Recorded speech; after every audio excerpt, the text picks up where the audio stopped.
Welcome to Stuck in My Mind podcast, the show where we dive into the mind of a regular guy on his road to self-discovery. You'll hear everyday people just like you share the latest topics, personal stories, and things they've learned along the way. And now, please welcome your host, Wise.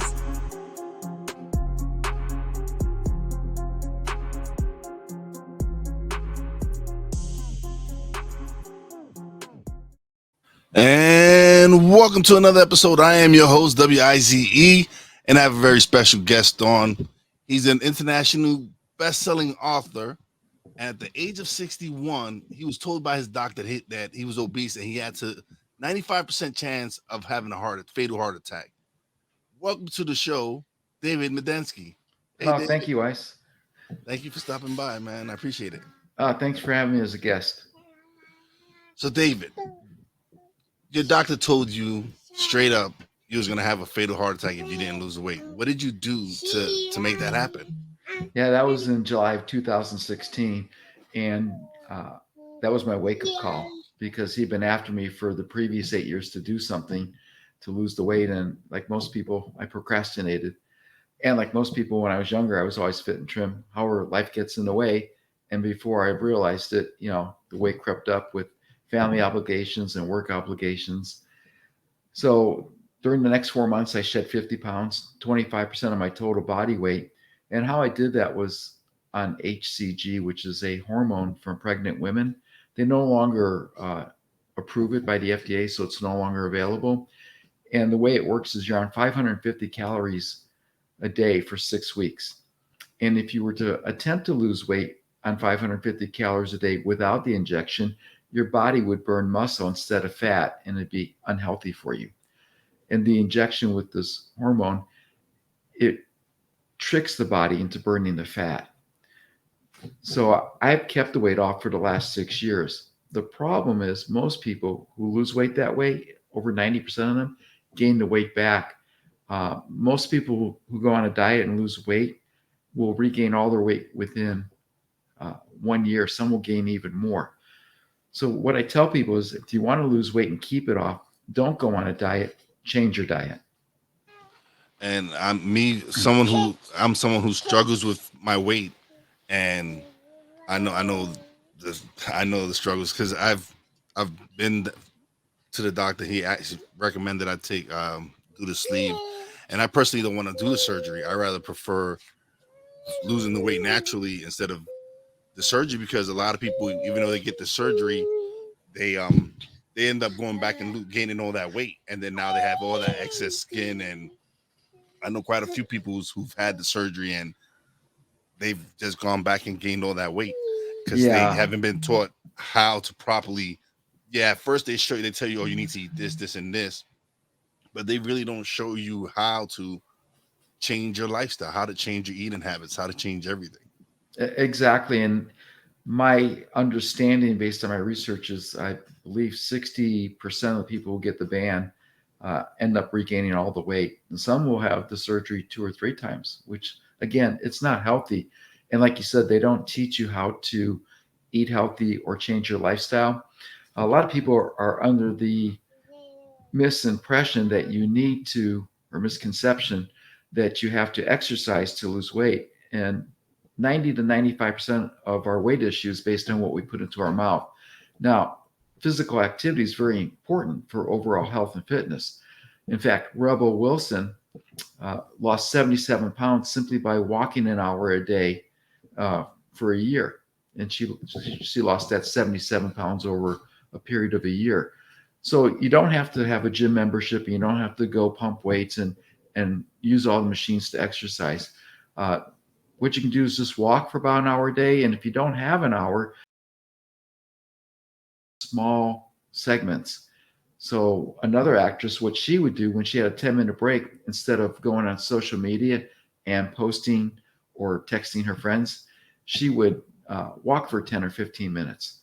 And if you do that 4 or 5 times a day, you're getting 40 or 50 minutes of walking in just throughout the day.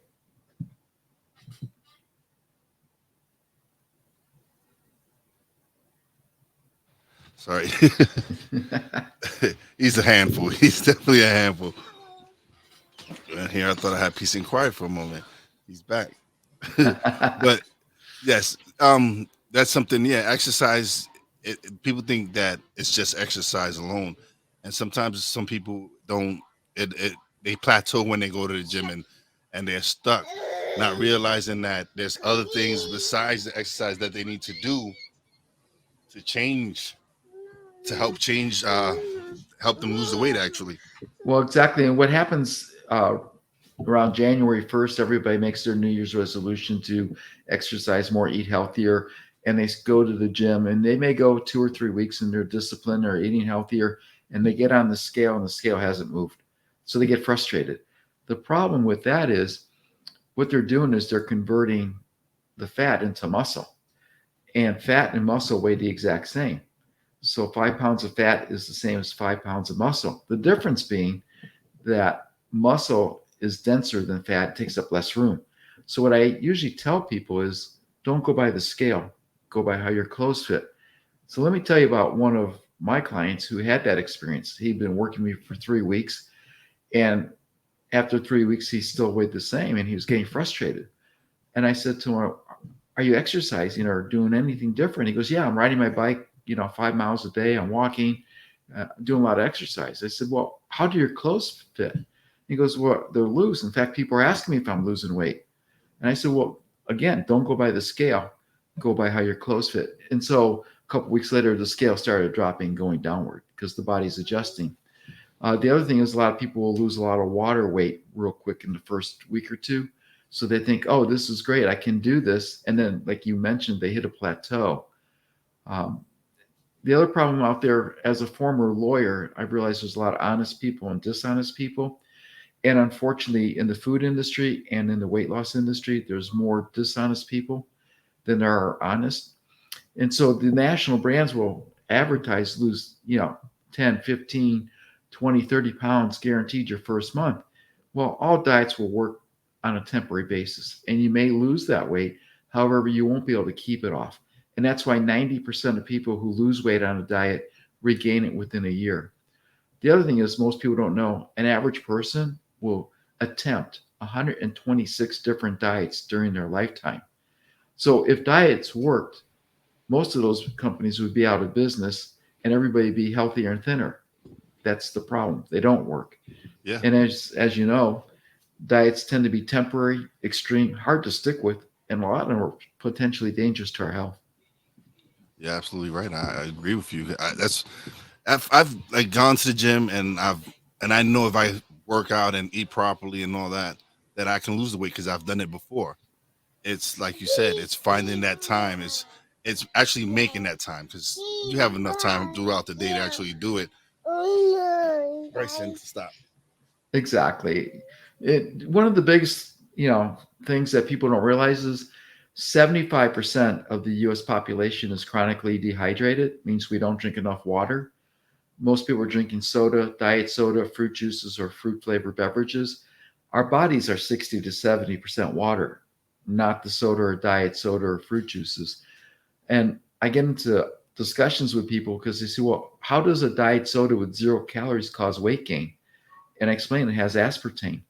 Aspartame is the artificial sweetener they use to make it taste good. And aspartame has 92 known side effects. And one of them is the weight gain because it inhibits your body from absorbing vitamins, minerals, and nutrients. So now your body's in starvation mode and it's fighting like crazy to keep the weight on. And aspartame increases your craving for sweetness. So now you want to eat the sweeter stuff, the donuts, the cakes, the pastries, the candy bars. And that's where people have issues. And then you wonder why.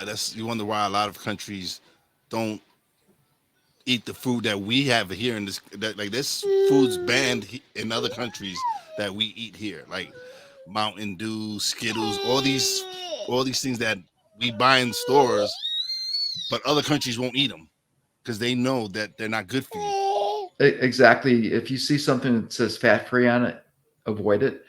And that's because it has olein in it, which was previously known as Olestra. And that was a cholesterol reducing drug.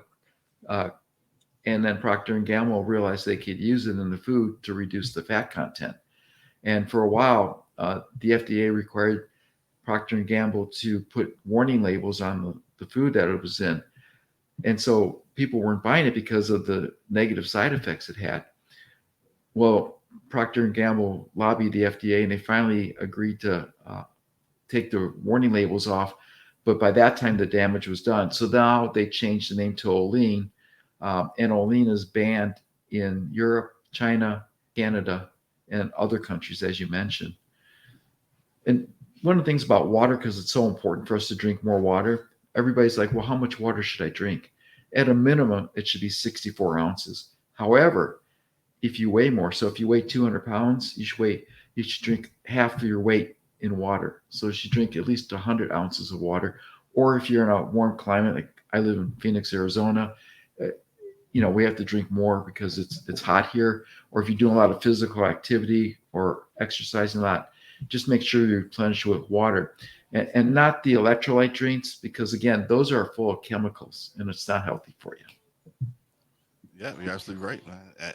And that's one thing I've been cutting out is the soda, and we really haven't been buying fruit drinks in the house. We've been trying to do more natural juicing and stuff like that. And again, we're trying to cook more at home. The last couple of days, I've actually prepared meals at home instead of ordering food from outside. Oh, that's terrific, and that's another reason people are so overweight is because of convenience. It's easier to get a frozen meal and pop it in the microwave. It's easier to order a pizza and pick it up or have it delivered. It's easier to go through the drive-thrus at McDonald's or Burger King or Wendy's or Carl's Jr. or whatever. It's easier to pick up the bucket of fried chicken and bring it home. So again, it comes down to convenience, and people are getting lazier. They don't want to go shopping at the grocery store, and they don't want to cook the food when they do get the food to cook. So there's a lot of things people can do, just little slight changes. And what I usually tell people is don't attempt to lose the weight all at once, because you didn't gain the weight all at one time. So think of it this way. Would you like to weigh 24 to 48 pounds lighter by this time next year? And most people who are in our situation who want to weigh less and need to lose the weight will say, yeah, of course. Well, if you can lose 2, 3, 4 pounds a month on average, not a week, a month. And what I say is on average, because some months you'll lose more and some you'll lose less. If you do that for 12 consecutive months, you're 24 to 48 pounds lighter by this time next year. The problem again is people want the instant gratification. They want the instant results. And again, they see those national brands advertising drop that much weight in a matter of a month, as opposed to over a period of a year. So it's just making simple little adjustments to your eating habits and lifestyle that you can do. Yeah, it's like now you see Weight Watchers and all these other companies. Sorry about that. That's okay. But, oh man, but yeah, it's like all these Weight Watchers and whatever all the other ones now. They've actually changed their names to just initials and stuff. But again, people who do this find out they plateau and then they stop. And it's again, it's you having to. I had a guest on who also lost a lot of weight, but not going to the gym. He said, you have to program yourself. You have to go start off walking for 5 minutes. Yep. The next day, walk 10 minutes. Then the next couple of days, walk 20. He says you have to build yourself gradually and do it, and start changing the way you live, change the way you, and so, because he like you, he didn't believe in dieting. He says, look at the first 3 letters in diet. Die. Yep. Yeah. D-I-E. Yep. So it made a lot of sense what he was saying, and what you're saying as well is these diets aren't meant. They're fads. They're not the solution, but people swear by them. Well, what may work for a friend or neighbor or colleague may not work for you. And again, are they able to maintain the health and keep the weight off over a period of a year or longer? So that's the real test. I know friends of mine who did the HCG like I did, 6 of them, in fact, and all of them lost the weight, and all of them, except for myself, regained all their weight. Some gained even more within a year. And the reason is, again, they reverted back to their old eating habits, where I started new eating habits. And so when I lost the weight, what I did is I went back to the books that I had from the 1970s by Paul and Patricia Bragg, Jack LaLanne, Richard Simmons, William Duffy, who wrote Sugar Blues, and reread all those. And what I found is they talk about basic things that we all know what to do. We just don't do it. And then I started reading the books by current authors today, who are mostly health professionals or medical doctors. And what I found is they were promoting their products and services and programs. And it made it sound like if you didn't buy their product or follow their programs, you were going to fail. So they weren't really teaching people how to change and improve their, eating habits and lifestyle. I've identified. Why would they want to do that? Because then they lose a client. Exactly. Or they just want to, sell products and make money off their programs. So I identified 9 what I call principles or secrets for people who love to eat about losing weight. And when people see those 9, and I'll tell you what they are in a minute, they look and they say, well, I know that. I said, I understand you know that. Are you doing it? And they're like, well, no. I said, well, why not? That's where the underlying issues are. And that's what we need to focus on. I had a big why. I was fortunate. I avoided the heart attack. I have, friends my age and younger who haven't been so fortunate. They've had the heart attack. They've had issues with their health. They're type 2 diabetics. So the 9 principles that are real simple is just drink more pure water. Like I said, 64 ounces or more a day. Avoid the processed and manufactured foods. And when I say manufactured foods, those are the foods not made by nature. They're made in a laboratory, created by somebody in a white lab coat. So you want to eat more natural foods. It doesn't necessarily have to be organic. Organic is preferred. If not, eat the fresh vegetables, the fruits, the raw nuts, the unsalted, unroasted ones, the berries. They can be fresh or frozen with berries. There's a lot of things you can eat other than snacking on the Tostitos or Doritos or Cheetos. Potato chips are horrible for you. So those are the first 3 right there. Just drink more water, avoid processed and manufactured foods, and eat more of the holistic or real foods. The other thing is eat smaller portions. People may not realize, but their portions have been supersized without them realizing it. And why I say that is in the 1900s, the average size dinner plate was 9 inches in diameter. Today it's 12 inches. And if you go to a restaurant, it's 13 to 15 inches. Yet in Europe, a dinner plate is still 9 inches in diameter. So what you can do is use a salad plate instead of a dinner size plate, because it's an optical illusion if you use the 2 different size plates. If you put the exact same amount of food on a salad plate as a dinner size plate, the salad plate will look like you're getting a lot more, and the dinner size plate will look like you're getting a lot less, even though it's the exact same amount. It's called the Delboeuf illusion. So that's why if you use a smaller plate, you'll look like you're getting more. If you use a dinner size plate, you'll look like you're getting less. It'll want you to eat more. Or, that's what happens. The other thing is eat slower. We're all in a hurry, so we tend to eat fast. We're eating in our cars while we're driving, while we're watching TV, while we're working. So eat slower, eat smaller portions. The other thing is get adequate sleep. Unfortunately, a lot of people have TVs in their bedrooms now, or other devices, their telephones, and that emits electromagnetic, waves. So it disrupts our sleep. So you need to get at least 7 to 8 hours of quality sleep each night. And what they found is a person who is sleep deprived will consume an extra 500 calories the next day. And the average American will consume 3,600 calories per day. However, to lose 1 pound of weight, you need to reduce your caloric intake by 500 calories a day for an entire week. So that's why sleep is so important. The other thing is you need to give your body time to digest and process the food. I always recommend stop eating 3 hours before you go to sleep. So if you go to bed at 10 o'clock at night, stop eating about 7 o'clock or 8 o'clock at night, and then don't have your first meal until 9 or 10 o'clock in the morning. And that's breakfast. And what that means is to break the fast. So technically it's an intermittent fast for 12 to 14 hours. And people will always ask, well, aren't you hungry when you first get up? I said, yes. And the first thing I do is drink 20 ounces of water. So now I rehydrate myself, and the water is an appetite suppressant and keeps me fuller until I'm ready to eat, at 10 or 11 o'clock in the morning. So those are some of the simple things that people can do. And most people can do that. They'll look and say, yeah, I can do that. So the thing is that most people are always eating. They'll eat, right before they go to bed. They'll eat when they first get up. If you think of a lawnmower, if you don't clean the undercarriage, the blade has to work harder. Well, that's what's happening with your body. The organs are having to work harder and harder. The other thing is, think of a dirty sink with dishes piling up. And if you never wash those dishes, after a while, you have a lot of debris and a lot of issues with bugs and other problems.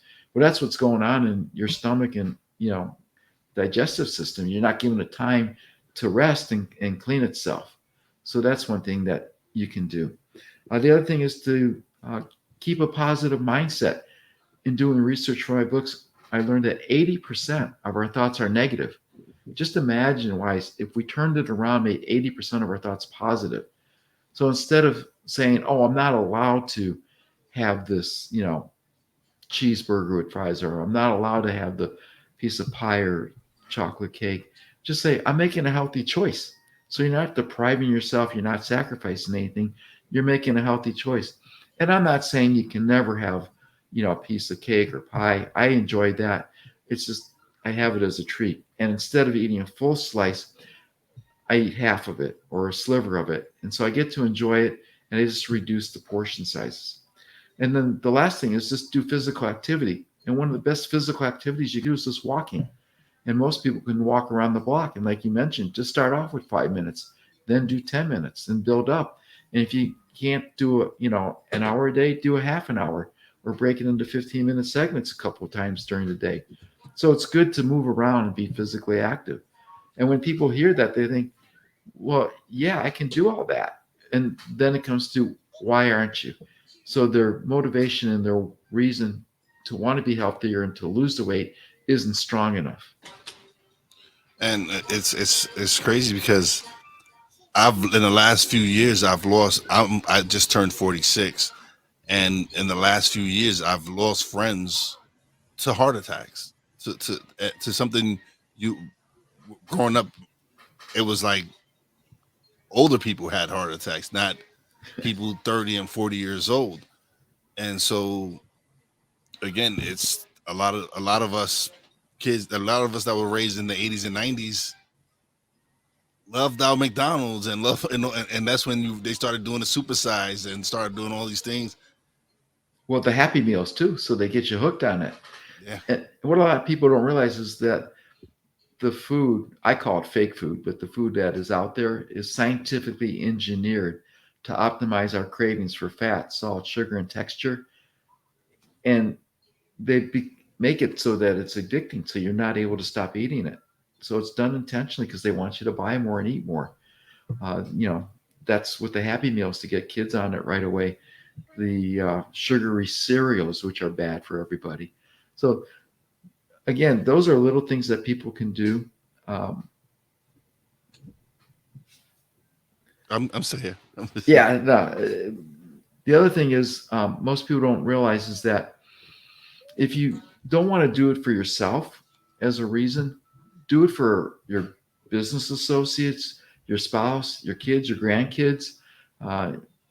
Do it for people. If you're a business owner, if something happens to you, what's going to happen to your employees? So a lot of times people are more motivated if they are taking into account how it's going to affect other people than themselves. And here's another statistic: if you're over age 50, you have an 80% probability that you're a type 2 diabetic. And if you're not a diabetic, you're a pre-diabetic. And if you're a pre-diabetic, what that means is, if you do not change your lifestyle, in 7 years, you'll be a full-blown type 2 diabetic. And diabetes, type 2 diabetes, is reversible, and it's also preventable. Now, people may argue it's not reversible, but what it does, you can be in remission, so you stop it. So you don't need to worry about, being a type 2 diabetic. And that's what's happening, is our food is basically toxic and poisonous, and people are like, well, I don't feel bad after I eat it. Well, it's a slow process.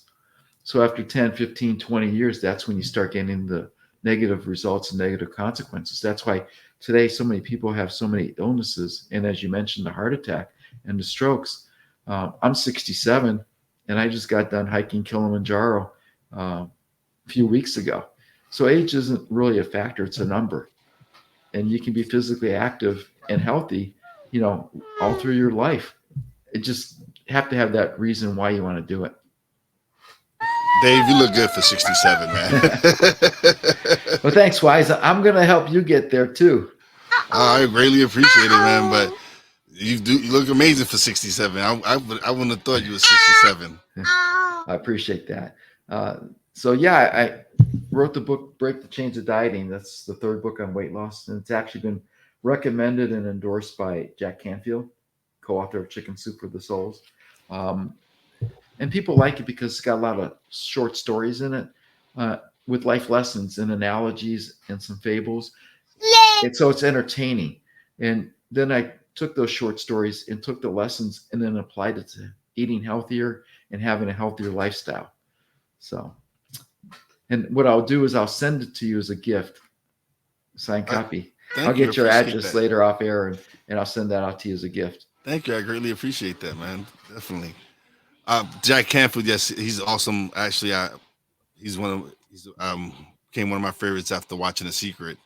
And I actually got to interview somebody else that was a part of The Secret, Bob Doyle. And that was a great experience for me to actually speak to him because we spoke about what he's doing now, and that's brain rewiring, basically reprogramming our brain.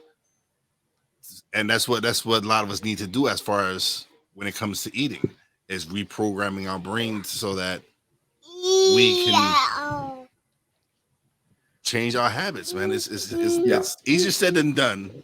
Exactly. And unfortunately, there's a fallacy out there that you can create a new habit in 21 days or 30 days. And that's not true. Research has shown it takes on average 66 days. So when it says on average, it may take a little longer or you may do a little quicker. And most people aren't willing to do 66 days to create a new habit. So they just say, well, why bother? And that's just the wrong attitude as far as I'm concerned. And again, we need to change our attitudes about how we look at things. Most people don't look at food as fuel for the body. They look at it as comfort, for relieving stress, for socializing, when we get together and entertain. Very few people will look at it as, the nourishment for the body. And as Jim Rohn and Dr. Bob Martin say, if you wear out this body, well, where else are you going to live? So it's good to take care of the body now. Yeah, you're absolutely right. We have to start taking better care of ourselves. If we don't, I personally know I'm feeling the effects of it. My legs are hurting, and it's a lot of. I'm over 300 pounds. Yeah, and so I know the struggles. I really do. Yeah, the other thing is I've yo-yoed. I've gone from 300 down to 275, back up to 300, down to 280. It's just a cycle of going up and down, up and down. Yeah, what I tell people is when you're tired of losing the same 10 or 20 pounds over and over again, come talk to me.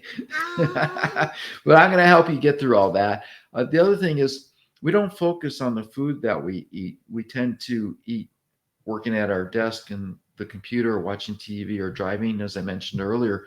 And what happens is we'll look down and the sandwich we had is gone, or the bag of chips or pretzels or whatever, cookies is empty. And it's like, well, where did it go? Because we didn't realize we've been eating it. So what I tell people is, and this is from Mark David, who wrote the Slow Down Diet book. If you take 5 minutes for breakfast, give yourself 10. And at a minimum, give yourself 30 minutes for lunch and 30 minutes for dinner. And then there's other misconceptions out there. Well, should I eat smaller meals throughout the day, or should I eat, just one or two large meals at a certain time? And what I tell people is you have to figure that out for yourself. Everybody's different. And you can eat small meals throughout the day if you want, or you can eat one or two large meals if it works for you. So people need to figure out what is best for them, because not one size fits all. And we also have different lifestyles and obligations with family and work. So you have to figure out what's going to be best for you. And that's why the concepts that I'm promoting, everybody's like, yeah, this is basic stuff. It's real simple. Again, I understand it's basic and it's real simple, but they're very powerful. And if we just got back to that, everybody'd be a lot better off. Yeah, yeah, you're right, man. It's definitely right. It's funny. It's funny because you mentioned all that. It's again with me. It's. I know what it is. It's not. I'm not getting the proper. I'm not walking. I'm not being active, and I'm not eating the proper foods. And it's not that I'm eating a lot, but I'm still not eating the healthy food. I'm still eating the burgers from McDonald's and all that. Yeah, And that just change that a little bit. I'm trying. I'm trying. I'm starting with the. I've started this week with the soda. I've given up drinking the soda. Next, I have like I said, the last couple of days I've cooked at home instead of ordering food out. So, but like you said, is I've gone.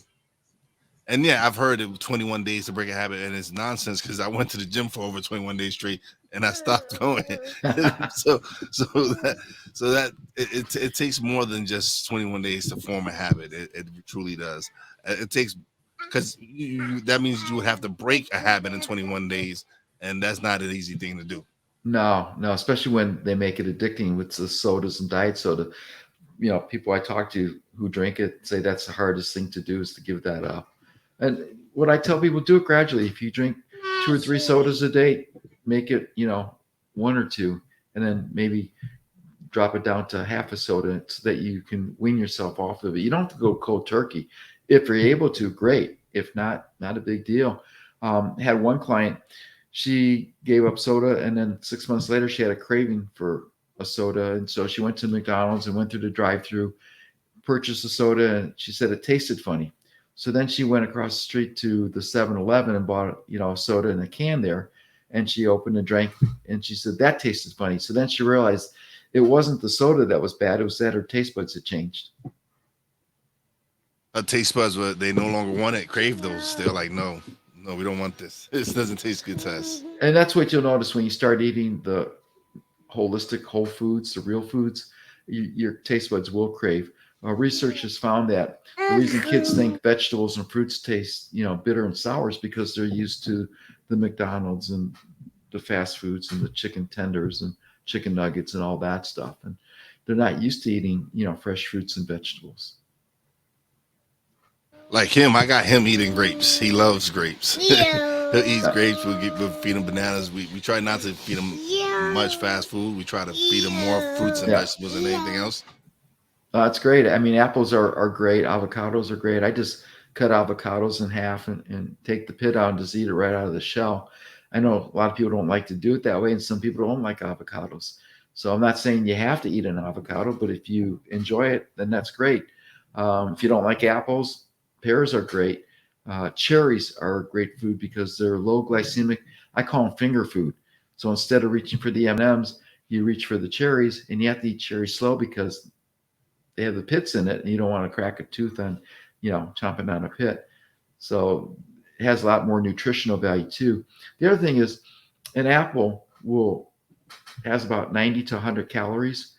However, it takes your body 25 calories to digest the apple, and it has a lot of phytonutrients and a lot of nutritional benefit. A Hershey bar, regular size Hershey bar, is about 125 calories, yet it has zero nutritional value and takes your body 0 calories to process it. And unfortunately, what happens is during a break, most people go to the vending machine, they'll get a soda or a diet soda and a candy bar, and they're, consuming, 150 to 300 calories on those two items alone with no nutritional value, and it's unhealthy for you. Wow. Yeah. And that's what a lot of jobs have at is a vending machine with soda and candy. Nothing like this. It would be smart. It would be nice for them to have one with some good snacks or some good vegetable fruits or something. Yeah. Anything, but again, you're right. And then the other thing I recommend is, raw unsalted nuts. If you're allergic to nuts and you're not able to have it, bring strawberries or blueberries or raspberries or blackberries. There's a lot of different things you can eat other than celery and carrot sticks, which are boring. I understand that. Or you can cut up an apple, and bring it, or bring a pear, have a banana. What they found is people who were keeping track of what they were eating in a food journal had better results, and they started changing their eating habits. So instead of keeping this candy or cookies or pretzels or chips as a snack in their drawer, they were putting in an apple or a pear or banana, and they were losing weight because of making that simple little change. Yeah, and that's what it is. It's really, again, it's changing your habits. It's changing the way you eat. Again, portions is a big thing. Exactly. And just because an all you can eat buffet is all you can eat doesn't mean you have to eat it all. My wife and I like to go to all inclusive, vacations, and they have the buffets there, and I'll grab a salad plate, I'll grab what I want, and that's it. And the servers will come by, is everything okay? What's wrong? And it's like, no, that's it. I'm not going to overeat just because it's there. I want to Yeah. make sure that I'm going to enjoy the food. I eat a little slower, and I'll watch people walk by with 2 or 3 plates full of food. I'm thinking, how can anybody eat that much? We're And just you're not used absolutely to it. right. You're absolutely right. Food is for nourishment, but it seems like we've taken it for entertainment, Yeah. as a form to entertain ourselves. So like, oh, let me go eat and whatever. But you're absolutely right, man. Do you know I what? go ahead. Do you know what the number one reason people go on vacation for? It's to get away from stress. And what do people do when they go on vacation? Eat and drink. Yeah, they do. They do. Yeah. We just went to Aruba, but over there it wasn't a buffet. It was just we went and sat down, and we didn't order. We would probably we shoot on one occasion we actually split a plate because it was enough for both of us. Yeah. And then I noticed their food, the way it tastes was completely different because a lot of it doesn't. It was more natural. It was more natural food than anything else, as far compared to what we eat over here with the processed foods and all that stuff. So Yeah. you realize a lot of different. You really realize when you do go to other countries that their food, for some reason, to me it tasted much better. It Yeah. was for me. It just Well, I it's just started interesting. realizing, yeah, Yeah, it's interesting you mentioned that because I was talking to um, a young lady who went to Italy in Europe, and she was saying she was eating pasta and you know all this stuff, breads. She didn't gain any weight. In fact, she lost weight. And what she realized is she was eating, fresh made pastas and fresh made breads. She was also eating smaller portions because they were relaxed and taking their time, and they were doing a lot of walking. So and that's yeah. again, yeah, When I was on vacation, we did a lot of walking. Because we was in downtown Aruba, so we was able to walk around and see everything. So we did a lot of walking. yeah, And like I said, where we stood at didn't really have a buffet. Just had restaurants where we would just sit down. And I noticed that when you're here and eating at a restaurant and you're done, they're already rushing to get you out. yeah. They No, need to turn those tables. no, they actually wanted us to just sit there and just digest your food, relax a little bit, and then they come with your check. They ask you if you want anything else to drink, whatever. But they weren't rushing us to leave. My wife was like, "Why haven't she bought us a check yet? Why haven't like?" But that's us being programmed. Like, all right, we got to eat and go. Where they just sit, they eat, they enjoy their food, enjoy the company they're with, and then so it was eye opening for me. It was just like, wow, like you see the difference of how we're so we're so consumed with like you said, instant gratification Yeah, and all this stuff that we don't take our time to enjoy the little things, to enjoy our meal. We're just stuffing our faces and not taking in consideration the consequences of all this food that we're eating. exactly. Here's another little tidbit. In the 1990s, the average grocery store had about 15,000 different products. Today, it's over 50,000. Now, I don't know about you, Wise. I haven't heard that many new fruits, vegetables, nuts, or berries being discovered in that time No, period. And what nope. that means is it's more manufactured foods, not created by nature, created by a person in a white lab coat in that lab. So you have to look at all the chemicals that they're putting into the food. And I saw another little graphic that says it's not so much the food that we're eating, it's what they've done to the food that people are eating. Yeah. And Even if you look at the hormones that they were putting into beef and chicken and all these stuff and all this stuff just to make them bigger and all that, and then that actually goes into your system. It goes into your body and affects your body. So now all these hormones and all these things are in now kids. These kids are yeah, growing and developing faster than before. well, what's interesting is if you look at a picture of a chicken back in the 1940s and 1950s, and you compare it to the size of a chicken today, the chicken back then is about a quarter to a third of the size of what they are today. So again, it's not natural for a chicken to be that big. The other thing people may not realize is blue, the color blue is an appetite suppressant because there's only two foods in nature that are blue. That's a blueberry and then a grape from South America. However, red and yellow are appetite stimulants. And that's why the McDonald's, Burger King, Wendy's, Carl's Jr., In-N-Out Burger all use red and yellow or a combination thereof in their marketing because they want people to be stimulated to eat. Wow, I didn't realize that. I learned something new today. I learned something new. I didn't know that. Wow. Yeah, unfortunately, the food companies are paying psychologists and marketing experts millions and millions of dollars to figure out how to manipulate the general public into buying products that are unhealthy for them. So again, when it says fat-free, be Or careful. sugar free. Or sugar-free. Sugar free. Yeah. Those are usually worse. Those are usually worse than the stuff that they're replacing. Actually. Exactly. And what I tell people is look at the ingredients. People read the nutritional fact panels wrong. They usually, the first thing they look at is the calories. And some people don't even look at the serving size because those are small print.